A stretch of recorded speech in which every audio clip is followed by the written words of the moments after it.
Hi friends, இந்த வீடியோவில் நம்ம என்ன பார்க்க போறோம், உமன்ஸ் ஏசியா கப் 2024 ஸ்ரீலங்காவில் நடக்குது. இந்த மேட்ச் ரொம்பவுமே ஒரு கிராண்ட் லீக்கு பெஸ்ட்டான மேட்ச். ஸோ அதுக்காண்டி தான் நான் வீடியோவை மேக் பண்ணுறேன். ஒரு சில என்னோடய ஐடியாஸ் கொடுக்குறேன், உங்களோட ஐடியாஸை ஃபாலோ பண்ணுங்கள். ஏன்னா லாஸ்ட்டாக பாகிஸ்தான் இந்தியான்னா நம்ம ஸ்மால் லீக்லேயே ஒரே ஒரு பிளேயரை சேஞ்ச் பண்ணி கேப்டன் வைஸ் கேப்டனுக்கு பதிலாக அந்த ஒரு ரிஸ்கி பிளேயர் கொடுத்தனாலே கிராண்ட் லீக் க்ளோஸு. அப்படி இல்லாட்டி வேறு ஏதாவது ஒரு வைஸ் கேப்டனாக கொடுத்து சின்ன சின்ன கிராண்ட் லீக்ஸு ஸ்பாட் கம்மியாக இருக்குது கிராண்ட் லீக்ஸில் பார்த்தா அந்த ஸ்மால் லீக் டீமே கிராண்ட் லீக் ஜெயிச்சிருக்கும்.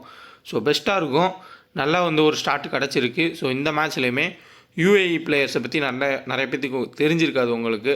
ப்ளஸ் இந்த மேட்ச்சில் எப்படி கிராண்ட் லீக் டீம் மேக் பண்ணால் என்னோடய ஐடியாஸை கொடுக்குறேன். ஏன்னா ஒரு சின்ன டீம் ஒரு பெரிய டீம் ஆடுறாங்கன்ற மாதிரி ப்ரைஸ் பேக்கப் கொடுக்காம நல்லாவே ப்ரைஸ் பேக்கப்ன்றது கொடுத்துருக்காங்க. ஸோ ஃபுல்லாமே உங்களுக்கு நல்ல ப்ரைஸஸ் இந்தியா மேட்ச்சு கொடுக்குறாங்க. அப்போ ஒரு சின்ன டீமும் ஒரு பெரிய டீமாக ஆடுறப்ப நம்ம யூஸ் பண்ணிக்கலாம். ஸோ ஒரு 5-6 டீம் போட்டு ட்ரை பண்ணி பாருங்கள், ஒர்க் ஆகலாம் grand league. India women's versus UAE women's 21 July 2 மணி இந்த மேட்ச்சு. டைமிங்கை மிஸ் பண்ணிடாதீங்க, 2 மணிக்கு ஃபஸ்ட்டு பாலே வீசிடுவாங்க. ஸோ 1:30க்கெலாம் லைனப் வந்துடும். ரங்கிரா கிரவுண்டு, ஸோ ரங்கிரி கிரவுண்டு தம்புலாவில் தான் இந்த மேட்ச்சை நடத்துகிறாங்க. ஸோ ஓவரால் தம்புலாவில் தான் இதுக்கு முன்னாடி நடந்த எல்லா மேட்ச்சுமே நடந்திருக்கு. ஸோ கிட்டத்தட்ட 4 மேட்ச் நடந்திருக்கும். ஸோ அதை பார்த்துக்கோங்க. இந்தியா பாகிஸ்தான் ஆடின மேட்ச்சும் சேம் கிரவுண்டு தான். ஒரு சூப்பரான ஒரு லீக்கு. இதுக்கப்புறம் 100 வருது. ப்ளஸ் நமக்கு நல்ல ஒரு வின்னிங் ஸ்ட்ரீக் கிடச்சிருக்கு. நல்லாவே ஸ்மால் லீக்கில் வின் பண்ணுது. ஸோ நம்ம யூசர்ஸ் மட்டும் கிளாஸ் ஆகிக்காமல் கொஞ்சம் வேறு கான்டெஸ்ட்டில் பார்த்து ஜாயின் பண்ணிக்கோங்க. ஜாயின் பண்ணிங்கன்னா பெஸ்ட்டாக இருக்கும். ஸோ ஏன்னா நம்ம லாஸ் ஆகிறப்பையும் சொல்லியிருக்கோம், வின்னாரப்பையுமே சொல்லுவோம். ஸோ அதான் நம்மளோட ஃபார்முலா. லாஸ் ஆகிருக்கு, அதையும் நம்ம ஒத்துக்கிறோம். வின்னானாலும் நம்ம சொல்லிடுவோம். ஸோ டெலகிராமில் அப்டேட் பண்ணுவோம். ஸோ கரெக்டான டெலகிராமாக பார்த்து மட்டும் ஜாயின் பண்ணிக்கோங்க. ஒன்லி ஃப்ரீ டீம்ஸ் மட்டுமே நம்ம கொடுத்துட்டு இருக்கோம். Leader board.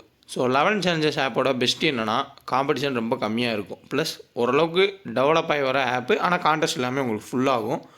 உங்களுக்கு 100க்கு சீரிஸ் லீடர் போர்டு கொடுக்குறாங்க. ஜிஎஸ்டி ஃப்ரீ, டிடிஎஸும் ஃப்ரீ. ஸோ எந்த ஒரு டேர்ம்ஸ் அண்ட் கண்டிஷன்ஸுமே இல்லை. டேரெக்டாக நீங்கள் வித்ட்ரா பண்ணிக்கலாம்.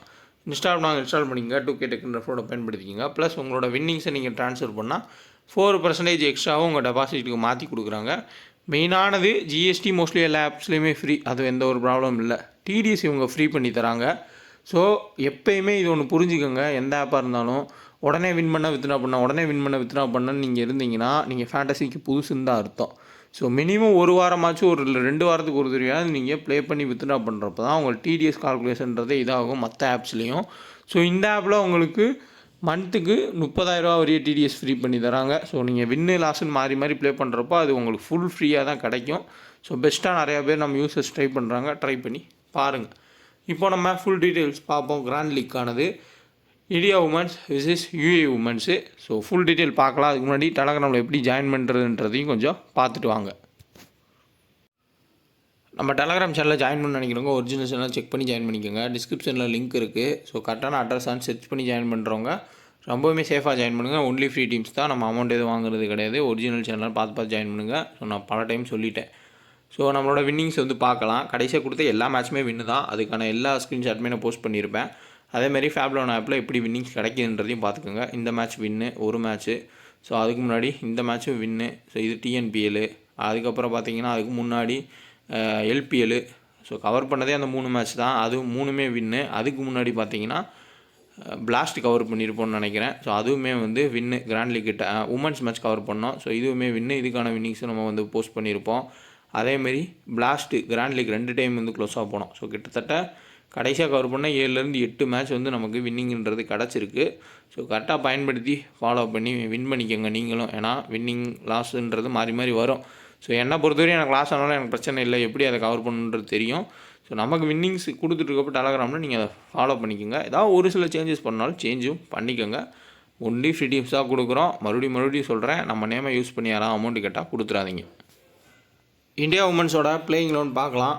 ஸோ ஏதாவது பெஞ்சில் இருக்க பிளேயர்ஸ்க்கு வாய்ப்பு கொடுப்பாங்களா அப்படின்னு கேட்டிங்கன்னா மேபி இந்த டீமை ரொம்ப ஸ்மால் டீமு வீக் டீமுன்னு நினச்சி அவங்க கொடுக்கணும்னு நினச்சா கொடுக்கலாம். ஆனால் எனக்கு தெரிஞ்ச வரையே கொடுக்க மாட்டாங்க. மோஸ்ட்லி இதே டீமை செட் பண்ணி எடுத்துகிட்டு போய் கப் அடிக்கணும்னு தான் பார்ப்பாங்க. எப்படி இந்தியா T20 வேர்ல்டு கப் ஒரு ஃபார்முலா யூஸ் பண்ணாங்களோ, இந்த சிராஜ் குல்தீப் யாதவ் மட்டும் தான் மாற்றினாங்க. மற்றபடி பெரிய லெவலில் சேஞ்சஸ் பண்ணலை. அதே மாதிரி ஏதாவது ஒரு சில சேஞ்சஸ் வரலாம். பட் நல்ல செட்டாக இருக்குது டீமு. இந்தியா டீம் அவங்க டீமை மாற்ற மாட்டாங்க. மேபி ஒரு ஃபஸ்ட்டு பேட்டிங் எடுத்தாங்க அப்படின்னா ட்விஸ்ட்டில் இருக்கும். ஏன்னா இப்போது இந்தியா ஃபஸ்ட் பவுல் பண்ணி சேசிங் வந்தாங்கன்னா கிட்டத்தட்ட எல்லாருமே கெஸ் பண்ணிடலாம், அந்த 3 பேத்துக்குள்ளே மேட்ச் முடிஞ்சிடும். பேட்டிங்கில் பவுலிங்கில் ரேணுகா சிங்கு, தீப்தி சர்மா, ராதா யாதவ், ஸ்ரேயங்கா பட்டேல், பூஜா அஷ்டாகர் இவங்க 5 பேர் தான் பவுல் பண்ண போகிறாங்க. இவங்களுக்குள்ளே விக்கெட்ஸ் மாறி எடுப்பாங்கன்றதை ஈஸியாக கெஸ் பண்ணி கேப்டன் கேமாக முடிஞ்சிடும். இது ஃபஸ்ட்டு பேட் பண்ணாங்கன்னா தான் ஒரு ட்விஸ்ட்டுன்றதே இருக்கும். ஸோ பார்ப்போம் எப்படி வந்து கிராண்ட் லீக் க்ளோஸாக போகிறதுக்கு மேக் பண்ணால். என்னோடய ஐடியாஸை சொல்கிறேன், உங்களோட ஐடியாஸையும் வந்து ஃபாலோ பண்ணுங்கள். ஷஃபாலி வர்மா, ஸ்மிருதி மந்தனா, தயானந்த் ஹேமலதா, ஜெனிமா ரொட்ரிகஸு, அதுக்கப்புறமா ஹர்மன்ப்ரீத் கௌர், வஸ்டாகர், ரிச்சா கோசு, தீப்தி சர்மா, ராதா யாதவ், ஸ்ரேயங்கா பாட்டீல், ரேணுகா சிங் இதுதான் மோஸ்ட்லி பிளேயிங் லோனாக இருக்கும். ஆன் டைமில் தான் மாற்றங்கள் வந்தால் பார்த்துக்குங்க. 1:30 லைனப் வந்துடும். யூஏயோட கேப்டனு ஈசா ரோஹித். ஸோ இவங்களை பொறுத்தவரையா ஒரு ஆஃப் ஸ்பின் பவுலரு, சும்மா ஏதோ ஒரு பார்ட் டைம் பவுலர் மாதிரி பவுல் பண்ணுறாங்க. ப்ளஸ் பேட்டிங்குமே வந்து ரைட் ஹேண்டர் தான். இங்கே சத்தீஷை பொறுத்தவரையே லெஃப்ட் ஹேண்டரு. ஸோ இவங்களும் இந்தியன் ஒரு பிளேயராக தான் இருந்திருப்பாங்க. ஸோ இந்தியா வம்சாவளியாக தான் இருப்பாங்கன்னு நினைக்கிறேன். ஆனால் இது உறுதி. ரித்திகா ரஜித், அதுக்கப்புறமா இங்கே ரினிதா ரஜித். ஸோ இந்த 2 பேருமே வந்து கேரளாக்காரங்க. ஸோ கேரளா பிளேயர்ஸு அங்கே வந்து ஆடுறாங்க, கேரளாவை சேர்ந்தவங்க, பட் யூஏயில் இருக்குன்னு ஆடுறாங்க. 2 பேருமே சிஸ்டர்ஸு. அதுக்கப்புறமா இந்துஜா இவங்க தமிழ்நாடு, அதுக்கப்புறம் வைஷ்ணவி மகேஷ் இவங்களும் தமிழ்நாடு. ஸோ கிட்டத்தட்ட இது வந்து ஒரு மினி இந்தியா தான் சொல்லணும். எல்லாருமே இந்தியன் பிளேயர்ஸ் தான். இங்கே பார்த்தீங்கன்னா குஷி சர்மா கண்டிப்பாக ஒரு வடக்கு பிளேயர், நார்த்து பிளேயர் தான், அதில் வந்து ஒரு டவுட்டுமே இல்லை.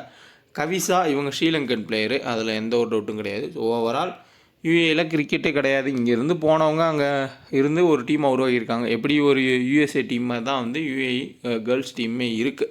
ஸோ கிட்டத்தட்ட யூஏஇ பாய்ஸ் டீம்லேயுமே வந்து மென்ஸ் டீம்லேயுமே பார்த்திங்கன்னா உங்களுக்கு நிறையா இந்தியன் பிளேயர்ஸு, பாகிஸ்தான் பிளேயர்ஸ் தான் இருக்காங்க. பட் இங்கே ஃபுல் அண்ட் ஃபுல் உங்களுக்கு இந்தியன் தான் அதிகமாக இருக்காங்க.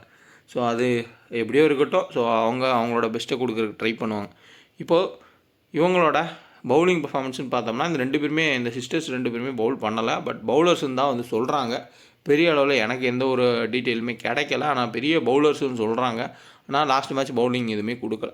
ஸோ டபுள் ஆப்ஷன் பார்த்தோம்னா ஈசா ரோஹித் ஒரு 2-3 4 அடிக்கலாம், நல்ல ஒரு பிளேயர், கேப்டனும் கூட, தேவைப்பட்டால் பவுல் பண்ணுவாங்க. டெத்தில் கூட பவுல் பண்ணி விக்கெட் எடுக்க வாய்ப்புகள் இருக்குது. சத்தீஷ் ரொம்ப ஸ்லோவாக ஆடக்கூடிய ஒரு பேட்ரு, பவர் ஹிட்ரு கிடையாது. ஸோ ஏர்லி ஸ்விங்கெலாம் தாக்கு பிடிச்சி ஆடுறது ரொம்ப கஷ்டம். அதே மாதிரி தாரணி தரிகா, ஸோ இவங்க தான் வந்து ஒரு ட்ரம்ப் கார்டு பிக்காக இந்த மேட்ச்சில் இருக்கலாம். காரணம் என்னென்னா, தாரணி தரிகாவை பொறுத்தவரைய இனிஷியல் ஸ்பெல்லையும் பவுல் பண்ணுவாங்க, டெத்லேயும் பவுல் பண்ண முடியும். ப்ளஸ் பேட்டிங்குமே ஓரளவு ஹிட்டிங் பண்ணுறாங்க. ஸோ அதனால் லோ ஒரு பெர்சன்டேஜ் பிக்காக இருப்பாங்க. ஒரு 2 பிளேயர் ஒரு பிளேயர் எடுக்கிற இடத்துல ரொம்ப லோ பர்சன்டேஜ் பிளேயராக நீங்கள் ட்ரை பண்ணலாம். ஏன்னா மோஸ்ட்லி எல்லாருமே இங்கே 9 பிளேயர் எடுத்துருவாங்க, 2 பிளேயர் தான் எடுக்க போகிறாங்க. அது கவிசாவும் அதுக்கப்புறமா ஈசா ரோஹித், இந்த 2 பேர் தான் வந்து மோஸ்ட்லி எடுப்பாங்க. இந்தியா ஃபஸ்ட்டு பவுல் பண்ணாங்கனாலேயும் நீங்கள் ஒரு டிஃபரன்ஷியல் ஆப்ஷனாக அவங்க கிராண்ட் லீக்ஸில் ஏதாவது ஒரு 4 டீம் போடுறப்போ அந்த இடத்துல தாரணி தரிகா, ஸோ இவங்களை வந்து ட்ரை பண்ணி பாருங்கள். பேட்டிங்கும் ஆட முடியும், பவுலிங்கும் பவுல் பண்ண முடியும்.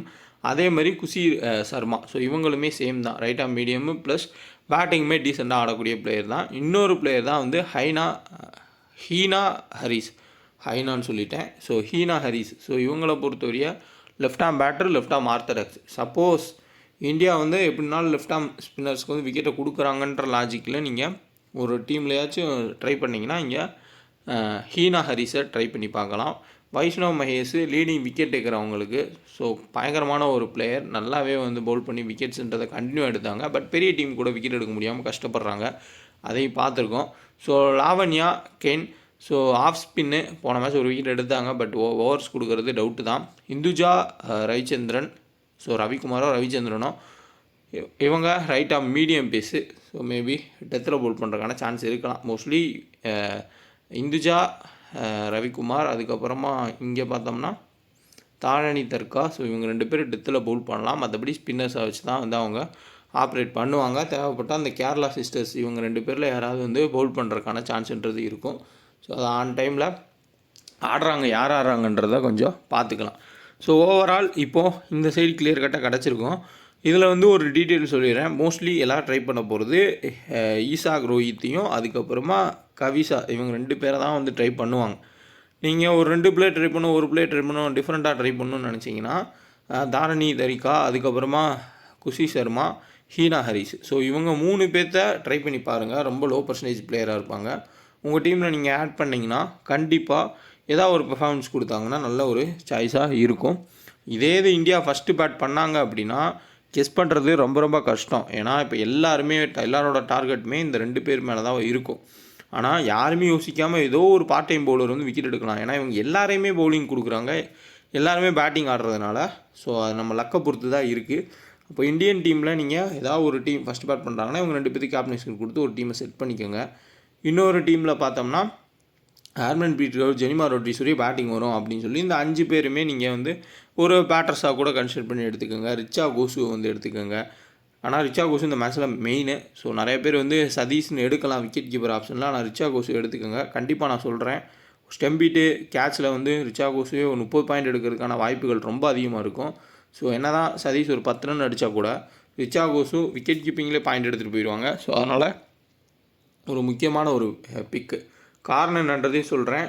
ஸோ இனிஷியல் ஸ்விங் வந்து ரேணுகா சிங், பூஜா ஹஸ்டாகர் தாக்கு பிடிக்க முடியாது. அதுக்கப்புறமா ராதா யாதவ், ஸ்ரேயங்கா பட்டேல் பவுலிங்லாம் இவங்க ஆடுறது ரொம்ப கஷ்டப்படுறதுக்கான சான்ஸ் வந்து இருக்கும். தீப்தி சர்மா தூக்கி போட்டு விக்கெட் எடுக்கிறவங்க. பட் இவங்க 2 பேரும் ஸ்டெம்பை அட்டாக் பண்ணுவாங்க. அதில் ஸ்டெம்ப் ஹிட் பண்ணுறதுக்கோ கேட்ச் பிடிக்கிறதுக்கோ ரிச்சா கோஸுக்கு வாய்ப்பு ரொம்ப ரொம்ப அதிகமாக இருக்கும். ஸோ சப்போஸ் ஃபஸ்ட்டு பவுல் பண்ணுறாங்கன்னா நீங்கள் ரேணுகா சிங், பூஜா ஹஸ்டாகர்னு கூட கேப்டன்ஷிப்னா ட்ரை பண்ணுங்கள். இல்லை இனிஷியலில் வந்து ரொம்ப ஸ்லோவாக ஆடி பாலை சாப்பிட்ருவாங்க அப்படின்னா நீங்கள் ஸ்ரேயங்கா பட்டேல், அதுக்கப்புறம் ராதா யாதவ்னு போகலாம். அதுவும் பெட்டர் ஆப்ஷன். தீப்தி சர்மா வந்து அடிக்க கொடுத்து விக்கெட் எடுக்கக்கூடிய பிளேயர். பட் இவங்க ஸ்டெம்ப் டு ஸ்டெம்ப் போட்டு பவுல் பண்ணி விக்கெட் எடுக்கிறவங்க இல்லை. ஆனால் இது ஒன்று நல்லா வந்து ஒரு மைண்ட் செட் பண்ணிக்கோங்க. சஃபாலி வருமா, ஸ்மிருதி மந்தனா கேப்டன்ஷிப் போனால் சேசிங்கில் நம்ம ஜெயிச்சலான்றதை மட்டும் எல்லா டீம்லையும் யூஸ் பண்ணிடாதீங்க. சப்போஸ் ஒரு 40 ரன் 50 ரனில் இவங்க அவுட் ஆகிட்டாங்க அப்படின்னா இவங்க என்ன தான் அடித்தாலும் பாயிண்ட் வராது. பவுலர்ஸை வச்சு நம்ம கேப்டன்ஷிப் கேப்டன் போகிறது தான் வந்து லாஜிக்கலான ஒரு பாயிண்ட்டாக இருக்கும். ஸோ ஃபஸ்ட்டு பவுல் பண்ணுறாங்களா இல்லை பேட் பண்ணுறாங்களான்றதையும் பார்த்துக்கோங்க. சப்போஸ் ஃபஸ்ட்டு பவுல் பண்ணால் இங்கே 5 பவுலர் ப்ளஸ் ரிச்சா கோஸு, அதுக்கப்புறம் டாப்பில் இந்த 3 பேருக்குள்ளேயே முடிகிறதுக்கான வாய்ப்பு 80% வந்து இருக்கும். சப்போஸ் ஃபஸ்ட்டு பேட் பண்ணாங்க அப்படின்னா இந்த லோ பர்சன்டேஜ் ஆல்ரவுண்டர்ஸ் எல்லாமே ஏதோ ஒரு விக்கெட்டு ஒரு 10 ரன் 20 ரன் ஆடி ட்ரீம் டீமுக்குள்ளே வரதுக்கான வாய்ப்புகள்ன்றது இருக்கும். ஸோ அதை மட்டும் கொஞ்சம் கவனிச்சுக்கோங்க. ஸோ இதில் ரொம்ப லோ பர்சன்டேஜ் பிக்கு அப்படின்னு பார்த்தோம்னா ஸோ இவங்க, அடுத்து குஷி சர்மா, அடுத்து ஹீனா ஹாரிஸு, ஸோ இவங்க எல்லாருமே லோ பர்சன்டேஜ் பிக்ஸாக இருப்பாங்க. டபுள் ஆப்ஷன் பிளேயர்ஸும் கூட. ஸோ வைஷ்ணவ் மகேஷ் வந்து 4 ஓவர்ஸ் பவுல் பண்ணிடுவாங்க. பட் ஆனால் விக்கெட் எடுக்க முடியாமல் கஷ்டப்பட்டுட்டு இருக்கிறதையும் நம்ம வந்து பார்த்துருக்கோம். ஸோ அதனால் அவங்கள நம்ம ஒரு சிங்கிள் ஆப்ஷனாக பார்த்தா கூட மற்றவங்க டபுள் ஆப்ஷன் கிடைப்பாங்க. ஸோ அதையும் வந்து பார்த்துக்கோங்க. நல்ல ஸ்பின் ட்ராக்காக இருக்குது அப்படின்னா நீங்கள் வைஷ்ணவ் மகேஷையும் வந்து நீங்கள் ட்ரை பண்ணி பார்க்கலாம். ஏன்னா அவங்க தான் லீடிங் விக்கெட் எடுக்கிற ஏதாவது ஒரு டீம்லேயாவது ட்ரை பண்ணி பாருங்கள். ஸோ பார்ப்போம். கடைசியாக இவங்க ஆடின ஒரு idea score card. So head record, venue record எதுவுமே நான் எடுக்கல. ஏன்னா ஹெட்டு ரெக்கார்டு கிடையாது. வென்யூ ரெக்கார்டு உங்களுக்கே தெரியும். சஃபாலி வருமா, ஸ்மிருதி மந்தனா இவங்களோடதே நான் போன மேட்ச்லேயே வந்து கொடுத்துருப்பேன். அது பார்க்காதவங்க கூட பார்த்துக்கோங்க. பாகிஸ்தான் மேட்சோட வீடியோவில் தீப்தி சர்மா 3 விக்கெட் எடுத்தாங்க. பட் அந்த 3 விக்கெட் நீங்கள் நல்லா கவனித்து பார்த்தீங்கன்னா தூக்கி போட்டால் அடிக்க போய் வந்து விக்கெட் எடுத்தாங்க. இதே இது இப்போ யூஏஇ பிளேயர்ஸ் வந்து அடிக்க வேணாம், நம்ம ரொட்டேட் பண்ணுன்ற கான்செப்ட் வந்துட்டு தீப்தி சர்மா விக்கெட் எடுக்காமல் கூட போகலாம். ஸோ அதனால் ரேணுகா சிங், ஸ்ரேயங்கா பட்டேல், ராதா யாதவ்னு நீங்கள் கேப்டன்ஷிப் கொடுங்க. பட் தீப்தி சர்மாவை சேஃப் ஆப்ஷனாக நீங்கள் வந்து கொடுத்துக்கிறது பெட்ரு. ரிஸ்க் எடுக்கிறதுக்கு நான் சொல்கிறேன். கிராண்ட் லீக்கில் நிறைய டிஃபரன்ஷியலுக்காண்டி நான் வந்து சொல்கிறேன். ஸோ ஸ்மிருதி மந்தனா அவங்க ஃபார்மை கண்டினியூ பண்ணுறாங்க சவுத் ஆஃப்ரிக்கா டூர்லேருந்தே. சஃபாலி வர்மாவும் சேம். சப்போஸ் ஃபஸ்ட்டு பேட் பண்ணாங்கன்னா கூட இவங்க 2 பேரே பார்ட்னர்ஷிப்பில் ஆளுக்கு ஒரு 70-80 அடிப்பாங்கன்ற கான்செப்ட்டில் கூட நீங்கள் கேப்டன் கொடுத்து கூட பாருங்கள். இங்கே கவிசா 3 விக்கெட் எடுத்தாங்க. லாவண்யா 1 விக்கெட்டு. குஷி சர்மா விக்கெட் எடுக்கலை. பட் பேட்டிங்கில் குஷி சர்மா டீசெண்டாக ஆடினாங்க, கவிசா டீசெண்டாக ஆடினாங்க. இதுதான் வந்து இவங்களோட ரெக்கார்டு. இதில் தாரணி தர்கா, ஸோ நல்ல ஒரு பிளேயர், மீடியம் பேஸ் பிளேயர். இவங்க எல்லாருமே கிட்டத்தட்ட பாதி பேர் பார்த்தீங்கன்னா 2004, 5, 6 அந்த டைமில் பிறந்த பிளேயர்ஸ் தான். ஸோ ரொம்ப 2K கிட்ஸ் தான் இவங்க எல்லாருமே. இப்போ தான் வந்து கொஞ்சம் கொஞ்சமாக ஆடிட்டுருக்காங்க. ஸோ ஜெயிக்கிறதுன்றது கஷ்டம் இந்தியன் டீமை. ஏதோ ஒரு லக்கில் ஒரு விக்கெட் எடுத்தால் கூட அவங்களுக்கு ஜாலியாக இருக்கும். அதை நம்ம கரெக்டாக கெஸ் பண்ணி நம்ம எடுத்துட்டோம்னா நமக்கும் ஜாலியாக இருக்கும். ஸோ அந்த ரிஸ்க் எடுக்கிறதுல தான் வந்து இருக்குது. ஸோ டீமுன்னு பார்த்தோம்னா இந்த கான்செப்டில் எடுக்கலாம். ரேணுகா சிங்கோட ஸ்விங்கில் விக்கெட் போகும், Radha Yadav stump to stump attack பண்ணுவாங்கன்ற கான்செப்ட் கேப்டன்ஷிப் கொடுத்துருக்கேன். சேஃப்டிக்கு இவங்க எல்லாத்தையும் எடுத்திருக்கேன். உங்களோட மைண்ட் செட்டுக்கு ஏற்ற மாதிரி எப்படி வேணால் மாற்றி செட் பண்ணுங்கள். ஒரு 7 டீம் எடுத்திங்கன்னா 5லேருந்து 7 டீம் செட் பண்ணிங்கன்னா கிராண்ட் லீக் கண்டிப்பாக கிட்ட நெருங்கலாம். ஃபஸ்ட்டு ப்ரைஸே நிறைய பேர் வந்தாலும் வரலாம். ஏன்னா அதுக்கான ஆப்ஷனுமே இருக்குது. பார்ப்போம். மை ஃபேப்லோன் ஆப்பு TDSS ஃப்ரீயாக கொடுக்குறாங்க. ஃப்ரீனா உங்களுக்கு வந்து அது ரிட்டர்ன் வந்து கிரெடிட் பண்ணிடுவாங்க. அதுதான் கான்செப்ட், புரிஞ்சுக்கோங்க. ஸோ எல்லா ஆப்ஸ்லையுமே அதே பேஸில் தான் போயிட்டுருக்கு. ஸோ உங்கள் TDS ரிட்டர்ன் பண்ணிடுவாங்க, நீங்கள் வந்து அதை பயன்படுத்திக்கலாம். அந்த மாதிரி தான் பேட் பால் ஒன் ஆப்பில் மட்டும் உங்களுக்கு டேரெக்டாக அப்படியே பேங்க்கே வித்ட்ரா பண்ணுறாங்க. பட் ஆனால் என்னென்னா நல்ல வின்னிங்ஸ் கிடைக்கும். ஃபேப் லோனில் ஹெட் 3 ஹெட் 4 ஹெட் 5லாம் நீங்கள் ப்ளே பண்ணிங்கன்னா சூப்பர் வின்னிங்ஸ் கிடைக்கும். நான் டெலகிராம் முன்னாடி ஷோ பண்ணியிருப்பேன். அது ப்ளஸ் ஒரு 10 மணிக்கு மேலே உங்களோட வின்னிங்ஸை நீங்கள் கன்வெர்ட் பண்ணால் 5% 10% எக்ஸ்ட்ராவும் தருவாங்க. உங்கள் ஃபேப் லோன் ஆப்பில் உங்கள் வின்னிங்ஸ் இருக்குன்னா நீங்கள் நைட்டு 10 மணிக்கு மேலே பாருங்கள். கன்வெர்ட்டுன்னு ஒரு ஆப்ஷன் வரும். அதை கிளிக் பண்ணி கன்வெர்ட் பண்ணால் எக்ஸ்ட்ரா அமௌண்ட் வந்து உங்களுக்கு கொடுப்பாங்க. Smriti Mandhana captain, Shafali Verma vice captain. இங்கே சதீஷ் எடுத்திருக்கேன். அவங்கள கட் பண்ணிவிட்டு ஒரு ரொம்ப ரிஸ்க்கான பிளே நான் முன்னாடி சொல்லியிருப்பேன் வீடியோ அனலைஸ், அவங்கள ட்ரை பண்ணி பாருங்கள். ஸோ கேப்டன் கேப்டன் கொடுத்துருக்கேன். இதில் தாரணி தர்காவை மட்டும் பிக் பண்ணியிருக்கேன். ஸோ அதுக்கேற்ற மாதிரி ட்ரை பண்ணிக்கோங்க. முடிஞ்ச அளவுக்கு என்னோடய ஐடியா சொல்லியிருக்கேன். பட் நானுமே வந்து ஓரளவுக்கு ட்ரை பண்ணி பார்ப்பேன். கிராண்ட் லீக் நீங்களும் வந்து ஓனாக ட்ரை பண்ணுங்கள். கண்டிப்பாக கிளிக் ஆகிறதுக்கான வாய்ப்பு. சூப்பரான ஒரு மேட்சும் கூட. ஒரு ரிவர்ஸில் கூட யோசிச்சு கூட ஏதாவது ஒரு டீம் செட் பண்ணி பாருங்கள். இது நடக்கவே நடக்காது. பட் இருந்தாலும் ஒரு க்ளோஸ் மேட்சாக போகும் அப்படின்ற மாதிரி கூட ஒரு டீமை செட் பண்ணி பாருங்கள். வீடியோவை ஒரு லைக் பண்ணிவிட்டு பாருங்கள், கரெக்டாக இருக்கும். ஸோ அடுத்தடுத்து நம்ம வீடியோ போடுறதுக்கு சப்போர்ட்டாகவும் இருக்கும்.